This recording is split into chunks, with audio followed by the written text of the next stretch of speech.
mica cap on pot anar aquests models de persona, de subjectivitat, que després ens ajudaran a donar sentit al cos, que superin aquest dualisme radical. El que faré ara es basa en...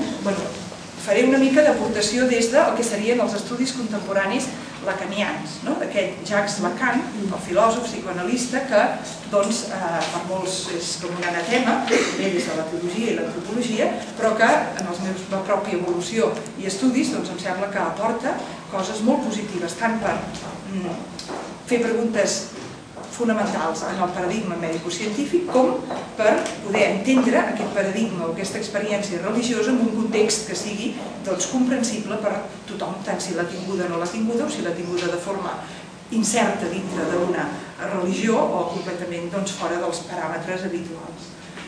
Aquest model que faré ara, aquí al primer cercle representaria, poso jo, penso, i aquí jo soc. I marco la intersecció d'aquests dos cercles. I aquí poso una S, això seria el subjecte, aquesta categoria central de la modernitat, ser subjecte, una categoria que, fent un model esquemàtic de quin és el model antropològic cartesià de Descartes, podríem esquematitzar, i això, si algú vol una referència, ho trec d'una persona o d'un autor que es diu Fink, Bruce Fink, el llibre és en anglès, i el títol d'aquest llibre és The Lacanian Subject.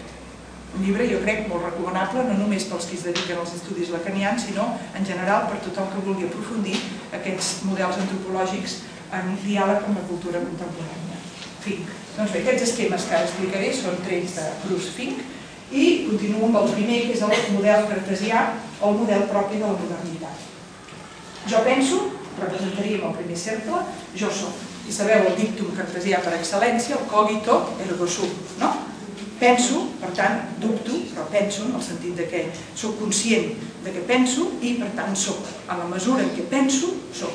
I aquest és el model representat per la intersecció del penso i el soc, seria el model que ens parlaria de la persona o del subjecte com aquell que té un nucli consistent i un nucli, aquesta és la paraula clau, cognoscible.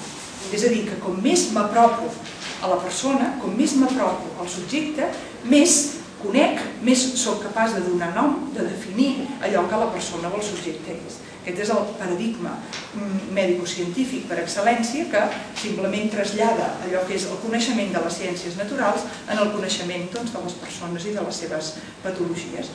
Tu desconeixes un procés, doncs bé, tens com uns límits borrosos de com definir-lo. Com més t'apropes amb un microscopi, amb un telescopi, si fos el cas de la natura, o amb un fonendo, o amb una analítica de sang, o el que sigui, tu t'apropes més i ets més capaç de definir de què es tracta aquella realitat.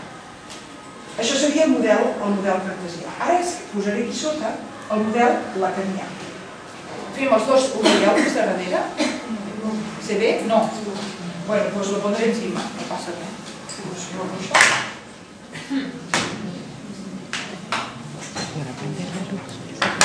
Posaré així petit, però em sembla que es veu així? Sí?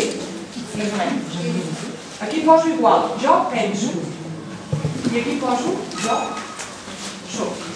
I ara en lloc de marcar la intersecció, marcaré exactament, gràcies, marcaré exactament el que conforma la no intersecció d'aquests dos cercles. I això no li direm S, com seria el subjecte model, sinó que li diem S barrada. D'acord? Es veu això, Ara estic seguint aquí, he expressat així molt succintament l'esquema del model cartesià, amb l'antropologia corresponent i després el model mèdic que ha derivat d'aquí.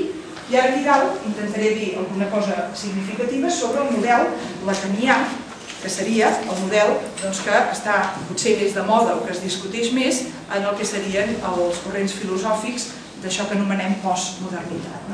D'un moment cultural que ha reaccionat als límits de la modernitat, però que en cap cas això significa que la desprestigia en bloc o que pensa no fem restauracionisme i més voldria que no hi hagués hagut modernitat. Les persones que he sentit que tenen aquesta opinió no són precisament filòsofs, sinó d'altres àmbits. Per tant, aquest jo penso i jo soc, ara fem just el contrari, com la imatge especular del que seria el model cartesià. I aquí ens apareix un model de subjecte que sembla simplement absurd. Què vol dir?